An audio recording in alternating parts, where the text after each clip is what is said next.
Like that's why the Midwest. That's why workforce housing. And to answer the question, because what I just described sounds painful, right? It sounds like why would anybody do that? Well, someone has to do it. Might as well be you because you're helping people. Somebody has to do it. And what we found is that I would rather a tenant who needs to be there than a tenant who wants to be there. Because in a down market, they don't have to be there anymore. This type of tenant doesn't have another place to go. It was actually when I flew out to Jackson, there was a woman who had her little 8-month-old son, which is interesting because my son was 8 months at the same time. It was 20 degrees outside. It was 20 degrees inside. And she had blankets on the walls, on the doors. And I asked, like, what are the blankets for? And she said, well, there's no heat in the apartment. I said, well, it feels warm here. Why?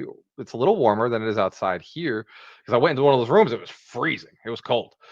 I said, what are you doing? And she said, well, I got the heat on through the stove. So I have the stove open and I'm heating the house with the oven. I said, why are you here? How long has this been like this? She said, it's been like this for 2 months. I said, why are you here? And she said, I can't go anywhere else.